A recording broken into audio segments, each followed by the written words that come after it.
ओम नमः शिवाय। मेरे चैनल में आप सभी का स्वागत है। आज इस वीडियो में मैं आप लोगों को भगवान शिव और माता पार्वती के बच्चों के बारे में बताऊंगी। भगवान शिव के कुल 13 बच्चे थे, जिनमें से 6 बेटियां और 7 बेटे थे। ये सत्य है कि किसी भी बच्चे का जन्म माता पार्वती के गर्भ से नहीं हुआ। कुछ संतान को उन्होंने गोद लिया और कुछ की उत्पत्ति चमत्कारिक तरीके से किसी महत्वपूर्ण कार्य की पूर्ति के लिए हुई। आज हम आपको भोलेनाथ के परिवार के बारे में रोचक बातें बताएंगे। तो चलिए वीडियो को शुरू करते हैं और सबसे पहले जानते हैं भगवान शिव की 6 बेटियों के बारे में, जिनमें से 5 बेटियों का जन्म गंगा जल से हुआ और एक बेटी का जन्म वृक्ष से हुआ है। इस तरह भगवान भोलेनाथ की कुल 6 बेटियां हैं। अब जिन 5 बेटियों का जन्म गंगा जल से हुआ है, उनके नाम इस प्रकार हैं: जया, विषहर, सामिलवारी, देव और दोतली। इन 5 कन्याओं के जन्म से जुड़ी कथा इस प्रकार है कि जब भगवान शंकर को तपस्या करने के बाद जो कुछ भी थोड़ा समय निकलता, तो प्रभु रोज शाम के समय गंगा जी में चले जाते थे। इस बारे में माता पार्वती को कुछ भी पता नहीं था। जब उन्हें एक दिन शंका हुई, उन्हें लगा कि वैसे तो महादेव हमेशा भ्रमण के लिए मुझे अपने साथ लेके जाते हैं, किंतु आज बिना बताए कहाँ चले गए। इस बात का पता लगाने के लिए माता पार्वती ने गणेश जी से कहा। जब गणेश जी आए और उन्होंने माता पार्वती से बताया कि माँ पिताजी वहाँ गंगा जी के जल में 5 स्त्रियों के साथ हठखेलियाँ कर रहे हैं, भगवान भोलेनाथ के बारे में गणेश जी के मुख से ऐसे वचन सुनकर माता पार्वती क्रोध में लाल हो गईं। तब माता क्रोध में लाल होकर सीधे गंगा जी के तट पर पहुंच गईं और गंगा के तट पर माता पार्वती जब पहुंची और उन्होंने देखा कि 5 स्त्रियों के साथ में 5 कन्याओं के साथ में भगवान भोलेनाथ पानी में क्रीड़ा कर रहे हैं। कभी शंकर भगवान उनके ऊपर पानी फेंके, कभी कन्याएं शंकर जी के ऊपर पानी फेंके। इतने में माता पार्वती क्रोध में लाल होकर बोली, भोलेनाथ। जैसे ही भोलेनाथ को आवाज़ दी, भोलेनाथ जल क्रीड़ा करते हुए खड़े होकर बोले, क्या बात है पार्वती, इतना क्रोध क्यों करती हो? पार्वती जी बोली, भोलेनाथ, ये स्त्रियां कौन हैं? मैं एक पतिव्रता धर्म का पालन करती हूँ और आप इन स्त्रियों के साथ हो। तब भोलेनाथ ने पार्वती जी से कहा, पार्वती मौन होइए। पार्वती माता को क्रोध आया, माता ने केस खोल लिए। तब भगवान भोलेनाथ को लगा कि पार्वती कन्याओं को मार देगी। तब भगवान शिव ने कहा, पार्वती चुप हो, ये मेरी 5 बेटियां हैं। तब माता पार्वती ने आश्चर्य से पूछा कि ये 5 बेटियां कब प्रकट हो गई हैं प्रभु?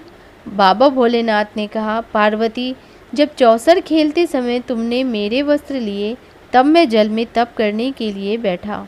तप करने से मेरे शरीर से पसीना बह निकला। उस पसीने से 5 धाराएं प्रकट हो गईं। उस 5 धारा से गंगा जी की गोद से ये 5 बेटियां प्रकट हुई हैं। उसी समय माता पार्वती ने गंगा जी के जल को हाथ में लेकर कहा, गंगा, तू मेरी बहन है। मेरे गर्भ से तो संतान नहीं हुई, पर तुमने मेरे बच्चों को पाला पोसा बड़ा किया, इसलिए तुम्हारे घाट पर आने वाला व्यक्ति शंकर जी के साथ तुम्हारा स्मरण करेगा। जो हर हर गंगे बोलेगा, उसको तुम्हारे स्नान का पुण्य घर बैठे मिल जाएगा। उसी दिन से गंगा जी के नाम के साथ हर हर नाम जुड़ गया। माता पार्वती ने 5 बेटियों को गले से लगाया।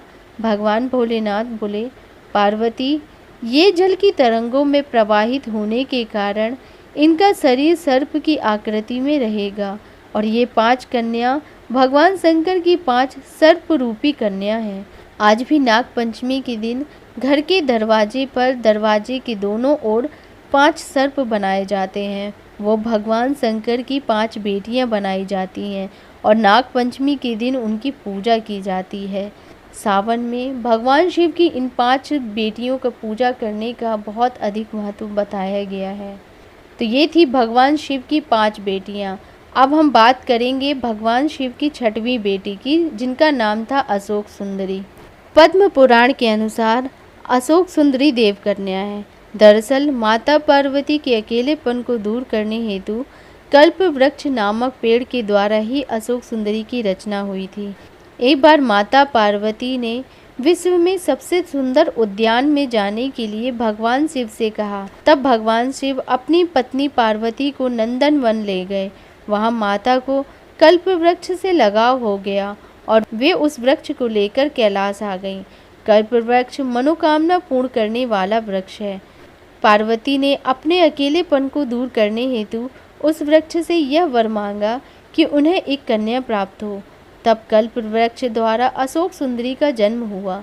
माता पार्वती ने उस कन्या को वरदान दिया कि उसका विवाह देवराज इंद्र जैसे शक्तिशाली युवक से होगा। उनका विवाह राजा नहुष से हुआ। तो ये थी भगवान शंकर की 6 बेटियों के बारे में जानकारी। अब हम जानेंगे भगवान शंकर के 7 पुत्रों के बारे में। उन 7 पुत्रों के नाम इस प्रकार हैं: कार्तिकेय, गणेश, सुकेश, अयप्पा, जलंधर, भौम, अंधक। तो ये है भगवान शिव के 7 पुत्र। अब हम इन 7 पुत्रों के बारे में पृथक रूप से जानेंगे। सबसे पहले हम बात करेंगे कार्तिकेय जी की। कथाओं के अनुसार सती की मृत्यु के बाद भगवान शिव कठोर तपस्या पर बैठ गए थे। तब तारकासुर नामक राक्षस का अत्याचार बढ़ गया था। तारकासुर से परेशान सभी देवता ब्रह्मा जी के पास गए। तब उन्होंने बताया कि भगवान शिव और पार्वती का पुत्र तारक का अंत करेगा। इसके बाद पार्वती का विवाह हुआ और इस प्रकार कार्तिकेय का जन्म होता है और कार्तिकेय जी द्वारा तारकासुर का वध होता है। अब हम जानेंगे भगवान शिव के दूसरे पुत्र गणेश जी के बारे में। कथा के अनुसार एक बार माता पार्वती स्नान करने के लिए जा रही थीं। उन्होंने देखा कि पहरे पर कोई नहीं है। तब उन्होंने अपने शरीर के मैल और उपटन से एक अपने ही पुत्र का निर्माण किया और पहरे पर खड़ा कर दिया। कुछ देर बाद भगवान शिव आए और बालक ने उन्हें जाने से रोक दिया। क्रोधवश भगवान शिव ने बालक का गला काट दिया। फिर इसके बाद हाथी के बच्चे का सिर गणेश जी को लगाया गया। अब हम जानेंगे भगवान शिव के तीसरे पुत्र सुकेश के बारे में। पुराणों के अनुसार राक्षस राज हेति ने भया नामक कन्या से विवाह किया। इन दोनों से विद्युतकेश नामक एक पुत्र का जन्म हुआ। विद्युतकेश का विवाह संध्या की पुत्री सालकंटकटा से हुआ। सालकंटकटा व्याभिचारिणी थी। इस वजह से जब उसका पुत्र जन्मा तो उसे लवारिस छोड़ दिया। भगवान शिव और माता पार्वती ने उस बच्चे को सुरक्षा दी और उसे अपना पुत्र बना लिया। अब हम बात करेंगे भगवान शिव के चौथे पुत्र अयप्पा के बारे में। दक्षिण भारत में सबरीमाला मंदिर में इनकी पूजा होती है। अयप्पा भगवान शिव और भगवान विष्णु के मोहिनी रूप के पुत्र हैं। दरअसल मोहिनी रूप में भगवान विष्णु जब प्रकट हुए तब शिव जी उन पर मोहित हो गए और उससे भगवान अयप्पा का जन्म हुआ। भगवान अयप्पा की पूजा सबसे अधिक दक्षिण भारत में होती है। अब हम बात करेंगे भगवान शिव के 5वें पुत्र जलंधर के बारे में। श्रीमद्देवी भगवत पुराण के अनुसार एक बार भगवान शिव ने अपनी तीसरी आँख से उत्पन्न हुआ तेज समुद्र में फेंक दिया। इससे जलंधर का जन्म हुआ। जलंधर भगवान शिव से बहुत नफरत करता था। जलंधर की शक्ति थी उसकी पत्नी वृंदा, जिसके पतिव्रत धर्म के कारण सभी देवी देवता मिलकर भी जलंधर को पराजित नहीं कर पा रहे थे। जलंधर को इससे अपने बल का अभिमान हो गया और वह वृंदा के पतिव्रत की अवहेलना करके देवताओं की स्त्रियों को सताने लगा।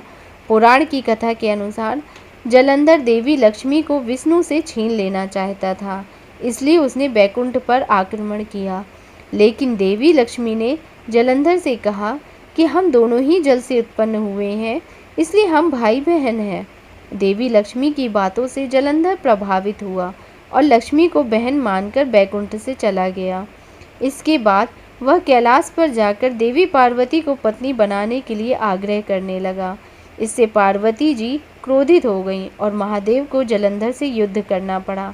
वृंदा के सतीत्व के कारण भगवान शिव का हर प्रहार जलंधर निष्फल कर देता था।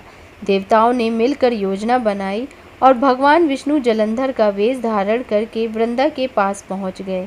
वृंदा भगवान विष्णु को अपना पति जलंधर मानकर उनके साथ पत्नी के समान व्यवहार करने लगी। इससे वृंदा का पति धर्म टूट गया और शिव ने जलंधर का वध कर दिया। इस पुराण के अलावा कहीं भी जलंधर को शिव पुत्र के रूप में मान्यता नहीं दी गई है। अब हम जानेंगे भगवान शिव के छठे पुत्र भौम के बारे में। कठोर तपस्या में लीन भगवान शिव का पसीना भूमि पर गिर गया। इसी पसीने से देवी भूमि को एक पुत्र हुआ। इस पुत्र की 4 भुजाएं थीं और वह रक्त वर्ण का था। इस पुत्र का पृथ्वी ने पालन पोषण करना शुरू किया। तभी से भूमि का पुत्र होने के कारण यह भौम कहलाया। मंगल ग्रह को ही भौम के नाम से भी जाना जाता है। भगवान शिव का 7वां पुत्र था अंधक। एक बार माता पार्वती ने पीछे से आकर भगवान शिव की आंखें बंद कर दी। इससे संसार में अंधकार छा गया।